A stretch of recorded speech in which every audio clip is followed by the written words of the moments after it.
자, 오늘 설교 제목을 스크린에서 우리가 한번 보면 같이 읽어봅니다. 하나님의 마음, 두 번째 시간입니다. 여러분, 사도행전에 아주 두드러진 두 교회가 나오는데 예루살렘 교회가 먼저 나옵니다. 여러분, 예루살렘 교회는 사도행전 2장 오순절 성령이 임하면서 태동한 교회이죠.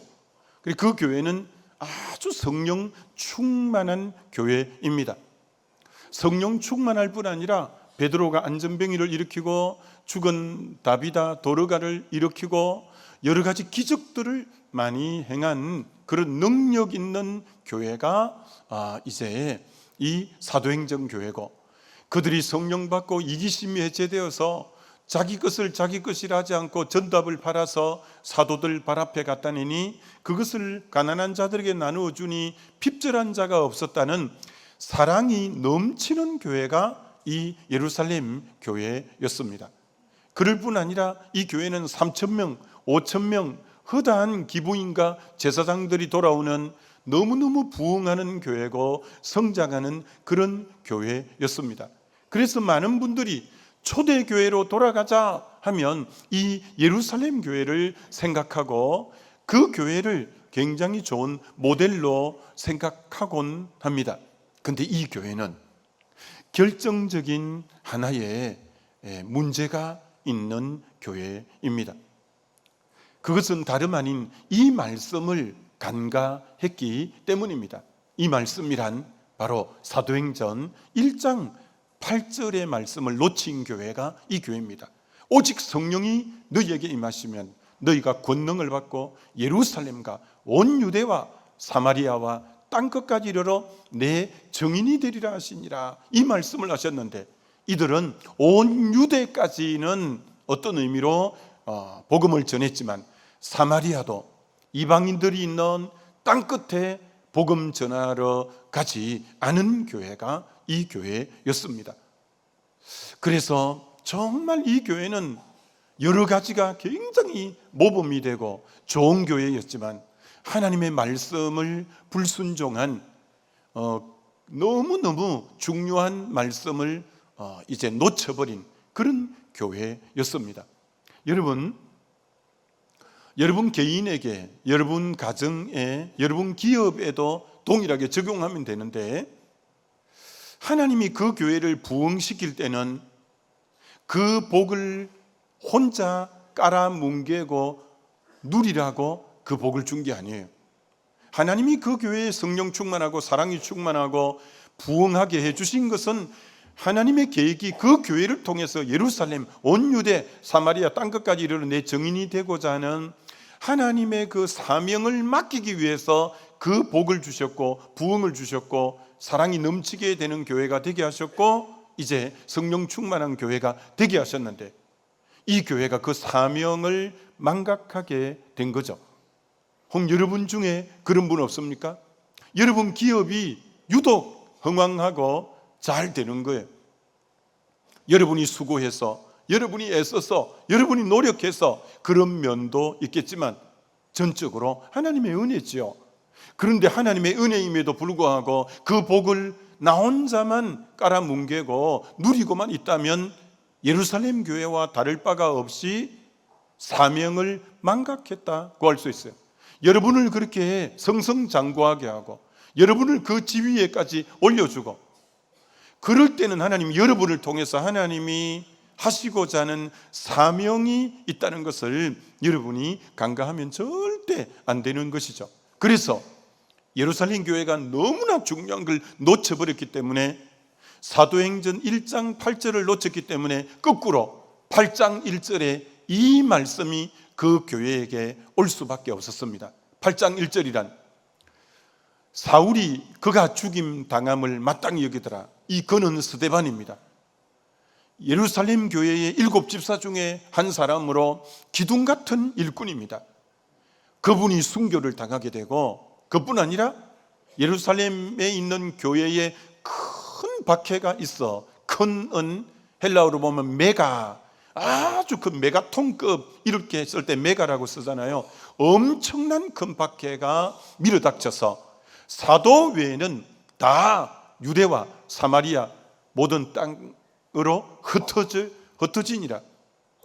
그들이 순종해서 자원해서 흩어지지 않으니까 박해라는 매개를 통해, 핍박이라는 매개를 통해 흩어버리게 된 거죠.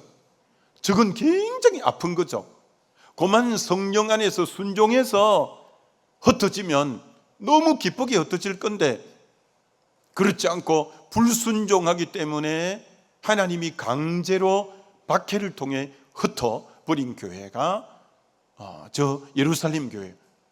성령의 불이 활활 탔는데도 안 갔을 때 하나님이 몽둥이를 가지고, 여러분 어릴 때 불을 작대기 갖고 이렇게 때려 본 적이 있을 거예요. 불이 활활 탈 때 몽둥이가 툭 때리면 불똥이 사방으로 번져서 불똥이 간 그곳에 다시 불이 일어나는 거예요. 또 그 원리예요. 사도행전교회가 성령 충만한 불이 붙었는데 말씀에 순종 안 하니까 몽둥이를 갖고 사정없이 큰 박해를 통해 메가톤급 핍박을 통해서 흩어버린 거예요. 불 붙은 것들이 흩어지면서 온 세계에 복음을 전하는 그런 교회로 탈바꿈하게 됐는데, 그 과정은 너무 아픈 거죠. 그래서 이 말씀이 생각나지 않을 수가 없죠. 고린도전서 9장 16절, 내가 복음을 전할지라도 자랑할 것이 없으면 내가 부득불할 일임이라. 만일 복음을 전하지 아니하면 내게 화가 있을 것이미로다. 예루살렘 교회를 성령 충만하게 하셨고 부흥케 한 것은 복음 전하라는 사명인데, 복음을 안 전할 때 화가 그곳에 미치게 되어진 거죠. 오늘 이 복음은 나 혼자 천국 간 백성이 됐다고 누리라고 준 것이 아니라 하나님이 사명이 있어서 이 복음을 먼저 내게 깨닫게 하고 은혜를 주신 것이지, 그것을 나만 누려서 될 부분이 아니라는 거예요. 자, 그 결과로 너무나 아름다운 교회 하나가 태동하게 되는데, 그 교회가 어떤 교회냐? 사도행전 11장을 보여드리죠. 그때에 스데반의 일로 일어난 환란으로 말미암아 흩어진 자들이 베니게와 구브로와 안디옥까지 이르러 유대인에게만 말씀을 전하는데, 처음에는 그들이 늘 했던 버릇처럼 습관처럼 유대인에게만 말씀을 전했어요. 근데 20절이 결정적인 전환 구절이 나옵니다. 그 중에 구브로와 구레네 몇 사람이 안디옥에 이르러 헬라인에게도, 저 헬라인이 누구냐? 이방인입니다. 헬라인에게도 말하여 주 예수를 전파하니, 드디어 하나님의 그 사도행전 1장 8절 사마리아 땅끝까지 이르러 내 증인이 되라는 그 말씀에 순종해서 헬라인에게도 주 예수가 전파되게 됐는데, 어느 교회가? 안디옥 교회가 이방인들에게 복음을 전파하게 됐다는 겁니다. 자, 그것 때문에 하나님이 너무 기뻐서 21절에 주의 손이 그들과 함께 하심에 수많은 사람들이 믿고 주께 돌아오더라.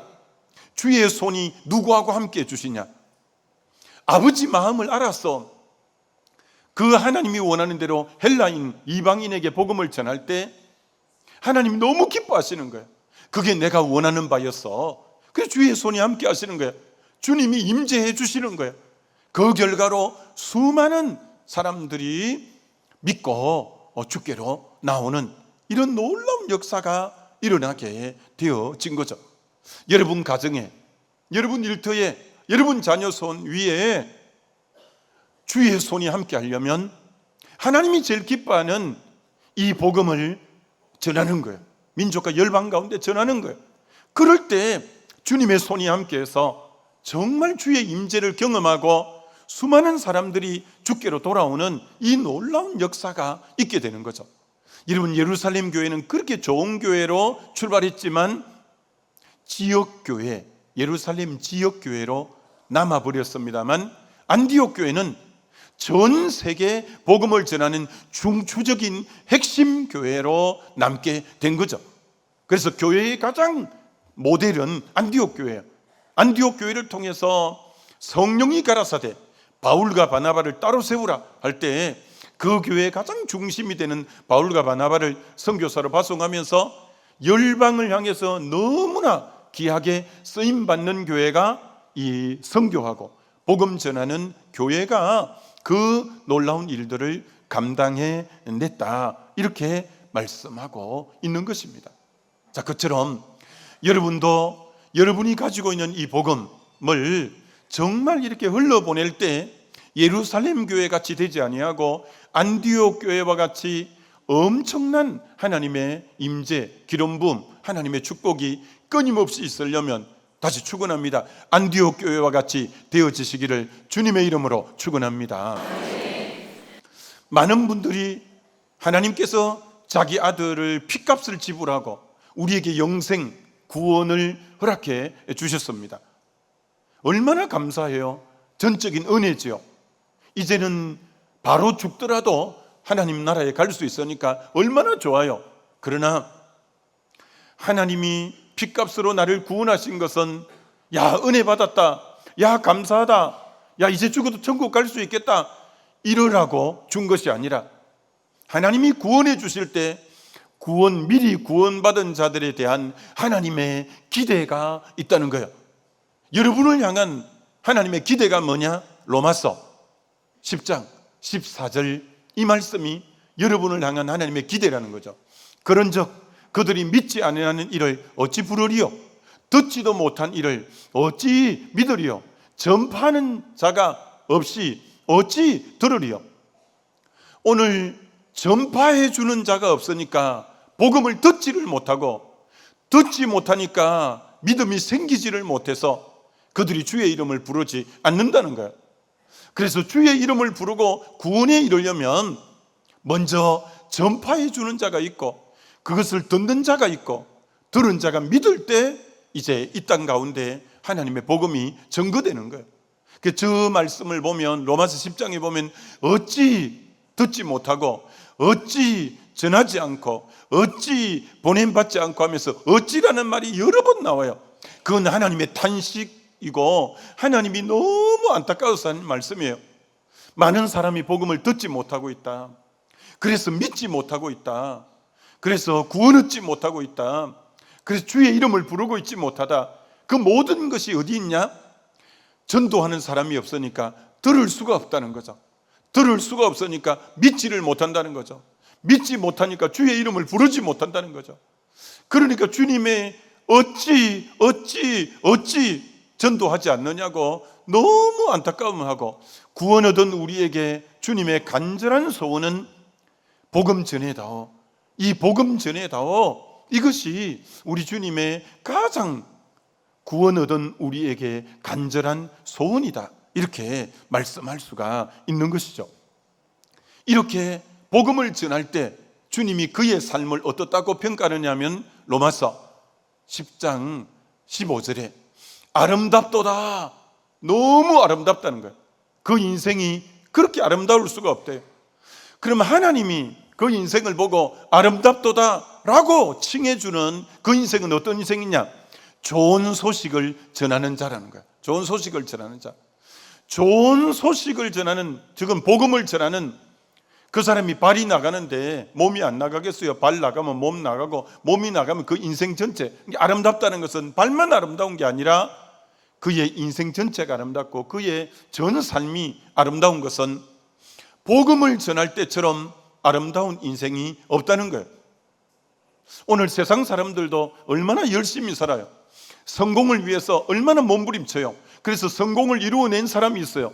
오늘도 분주하게 살아가는 사람이 있어요. 그러나 하나님이 성공했다는 그 사람의 삶을 하나님이 유심히 들여다볼 때 복음 전하는 아름다운 발이 없을 때 그 사람 인생을 아름답다 말하지 않아요.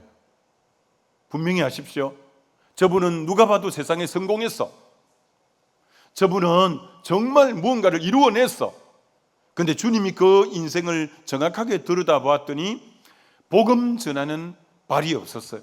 그렇다면 하나님은 그 인생 결코 아름답다고 평가하지 않는다는 거예요. 반면에 우리가 그 성공한 사람에 비해서 뭔가를 크게 이루어내지도 못한 사람, 좀 초라한 그런 모습일지 몰라도 하나님이 그의 삶을 들여다봤을 때 복음 전하는 아름다운 발이 있을 때 하나님이 그 인생을 복되다 이렇게 말씀해 주시는 거죠. 다시 축원합니다. 여러분 인생이 복음 전하는 아름다운 발이 있고 복음을 전하는데 마음을 씀으로 말미암아 하나님이 여러분 인생을 평가하실 때 아름답다 평가는 저와 여러분 되시길 주님의 이름으로 축원합니다. 어제 여러분 울산에서 자녀 결혼식이 있었어요. 우리 성도님들 사실 멀리한 이유 중에 지난해 큰아이 결혼이 있었고 또 결혼식이 연달아 있어서 멀리 좀 이제 들어오시도록 멀리 했는데 결과론적으로는 고생만 더 시켜드리는 결과였어요. 그래 너무 참 죄송했는데요. 근데 참 많은 또 분들이 기도해 주시고 사랑해 주셔서 너무 감사했습니다. 그런데 어제 여러 하객들 중에 정말 가슴이 뭉클한 하객들이 여럿 있지만 두 분만 잠시 소개를 하면요, 김선우 장로라는 분과 또 이분은 이름을 말할 수 없는 장로님 두 분이 굉장히 가슴에 뭉클하게 한 분이었어요. 김선우 장로는 누구냐면 제가 대학 4학년 때 전도하러 갔을 때 그 중3인 학생을 만났어요. 그래서 복음을 전하고 교회를 나갔어요. 그 길로 이 선우가 계속 교회를 잘 다녔어요. 간혹 나에게 연락이 와요. 믿음 생활 잘하고 있다고. 그리고 몇 해 전에는 장로 장립을 한다고 연락이 와서 내가 너무 흐뭇하고 좋은 거예요. 그래서 장로 장립할 때 화분도 보내주고 이랬어요. 근데 당연히 선우에게 결혼식 한다고 얘기 안 했죠. 그럼 결혼식 막상 자녀들 해보니까 아무나 청첩장 돌리는 거 아니더만요. 그것도 예의도 아니더만요. 그래서 그 청첩장 돌릴 때 참 신중해야 되더만요. 그래서 어디 아무 때나 또 내가 안다고 청첩장을 무대 보름 이렇게 돌릴 수는 없잖아요. 그래서 당연히 알리지 않았는데 이 선우가 매일 우리 새벽 설교나 이 주일날 설교를 늘 듣고 있는 거예요. 그래서 이제 광고도 들으면서 자녀 결혼한다는 걸 알고 그 내외가 그 결혼식에 왔는데 보니까 그 아내는 권사고 우리 선우는 장로가 되어 있는 거예요. 너무 내가 기쁜 거예요. 그래서 참 그때 중3 되는 아이를 전도했었는데 지금은 교회 장로님이 되어서 또 그 아내는 권사가 되어서 그렇게 헌신적으로 잘 섬기고 있어서 너무 마음이 뿌듯했고요. 한 사람 또 김 장로님인데요, 이분 이름을 하지 않는 이유는 이분은 개척할 때 알코올 중독자였어요. 어느 정도로 알코올 중독이 심했냐면 알코올 중독이 심한 사람은 병원에 입원할 때 어느 병원에 입원할까요? 정신병원에 입원해요. 정신병원에 3번 입원했어요. 그래서 내가 인간이 되겠나 싶더라고. 이 인간이 되겠나 이거? 인간이 되겠나? 그런데 개척교회니까 지극정성으로 돌보고 참 그런 분이에요. 근데 이분이 정말 변화됐어요. 너무 놀랍게 변화됐어요.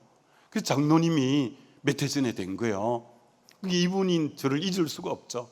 그러니까 늘 그곳에서 김치를 담으면 김치를 올리고 뭘 하여튼 배달을 자주 해요.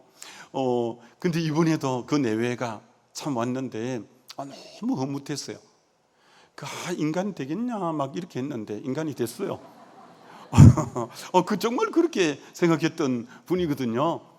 그런데 장로님이 돼가지고는 그 교회 기둥 같은 장로님이 되어서는 사람이 이렇게 변화가 되는구나. 여러분, 빌립보서 4장 1절에 내가 전도한 사람은 나의 면류관이라고 써놨어요. 여러분이 주님 앞에 갔을 때 주님이 면류관 상급을 씌워줄 건데 누가 여러분의 상급이 되냐면은 여러분이 전도한 사람이 여러분의 면류관이 될 거예요. 그래서 여러분이 아직 기회가 있을 때 정말 이 복음 전하는 데 힘을 쓰는 것이 얼마나 중요한가라는 거죠. 여러분, 이런 책이 있습니다. 암, 너 잘 걸렸어. 책 제목이 좀 그렇죠. 암, 너 잘 걸렸어. 암이 잘 걸렸다는 거지, 암, 너 잘 걸렸다 나한테, 이런 뜻인지, 암, 너 잘 걸렸어, 이런 책 제목인데, 사랑의 교회, 이름이 좀 그래요. 이재명 집사가 쓴 책이에요. 사랑의 교회 이재명 집사가 쓴 책인데요, 이분은 예수를 믿은 지 30년 동안 평범하게 교회만 왔다 갔다 하는 분이었어요.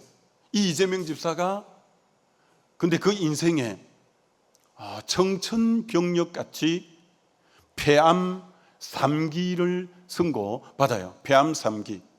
그리고는 항암 치료를 50번 하게 되어져요.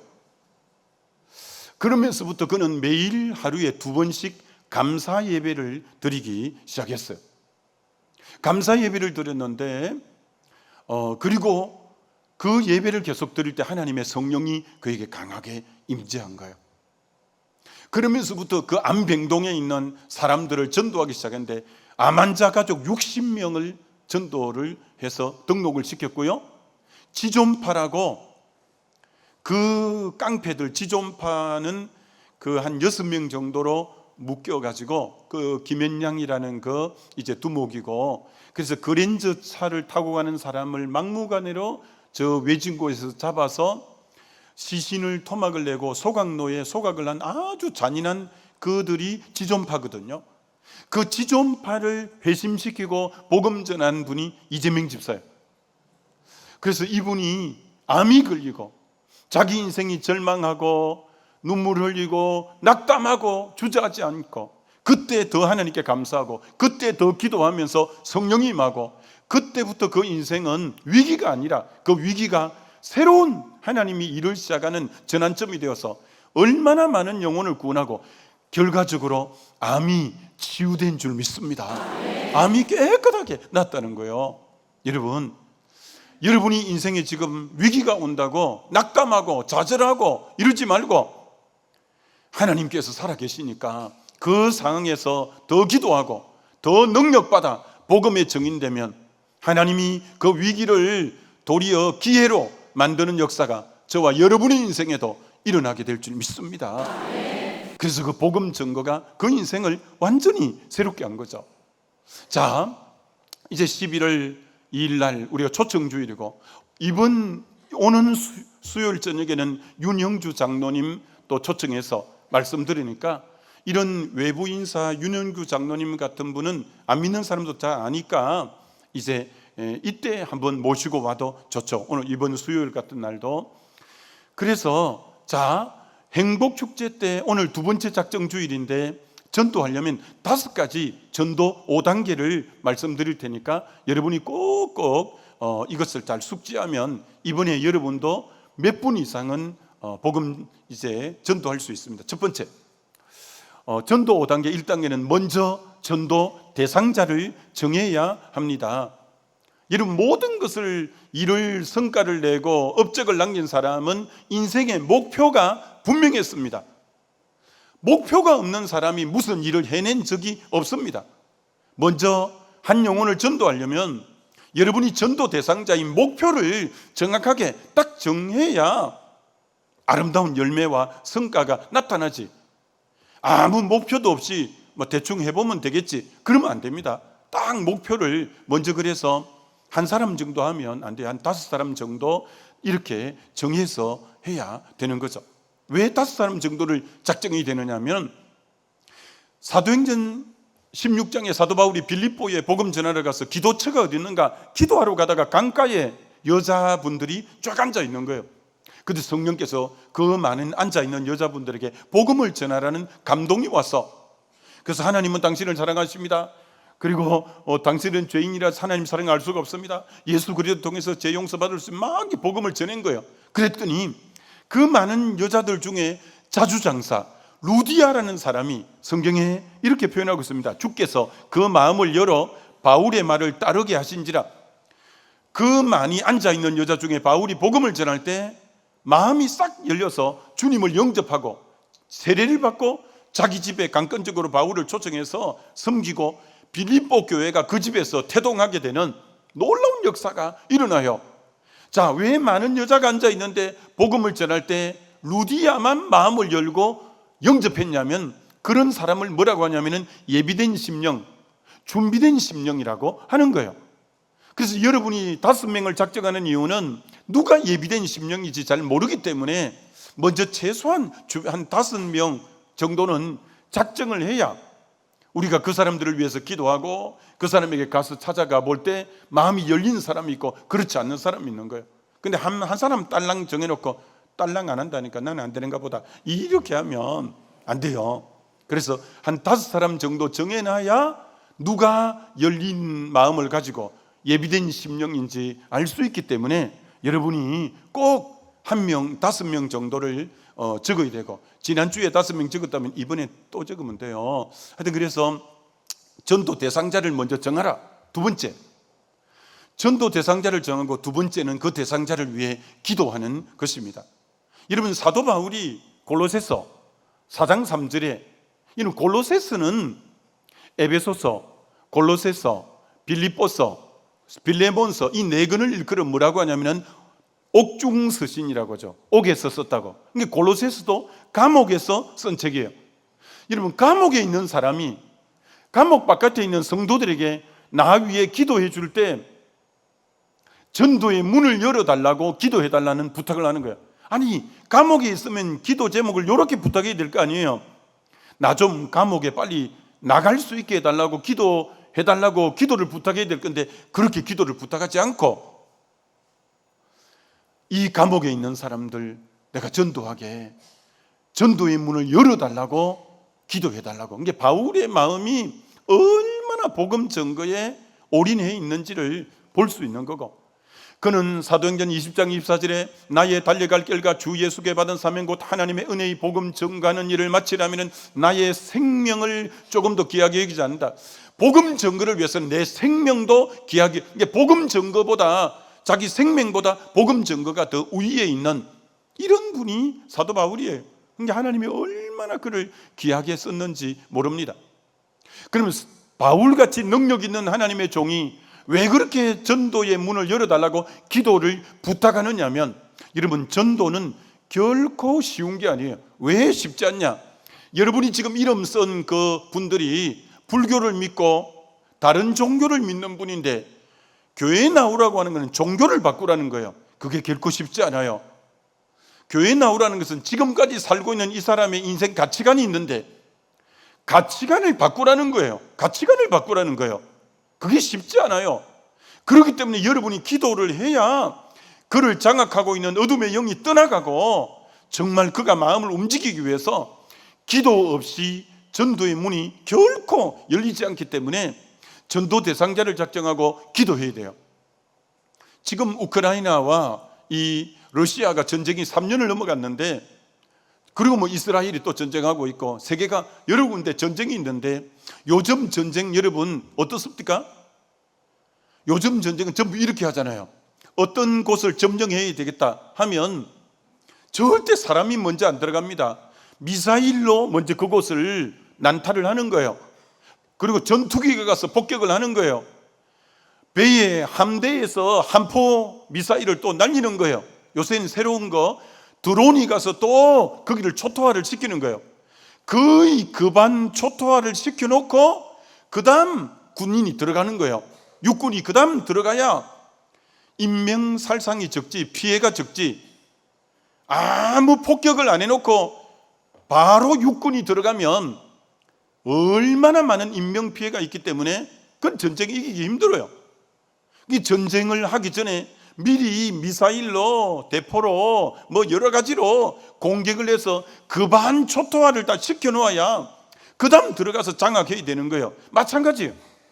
여러분이 어떤 사람 찾아가기 전에 중보기도를 통해서 미사일 공격과 같아요. 그 영혼에게 묶고 있는 어둠의 영은 떠나갈지어다. 그의 마음의 문은 주 예수 이름으로 열릴지어다 하면서 여러분이 그 영혼을 먼저 기도로 영혼을 기경하고, 그럴 때 딱 여러분이 찾아갈 때 마음이 딱 열려 있는 거예요. 교회 가겠다는 거예요. 예수 믿겠다는 거예요.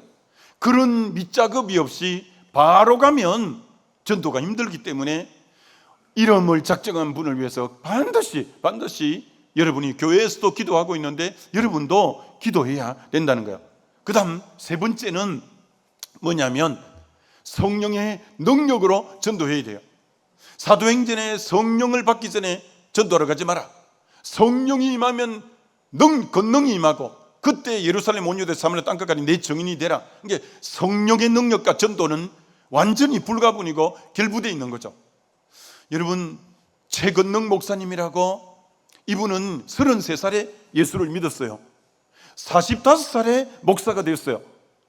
이분이 성령 충만을 받고 복음 전할 때 메시지가 단순했어요. 예수 천당 불신 지옥, 예수 천당 불신 지옥. 그런데 성령의 권능을 받았기 때문에 예수 천당 불신 지옥만, 그때가 일제시대예요.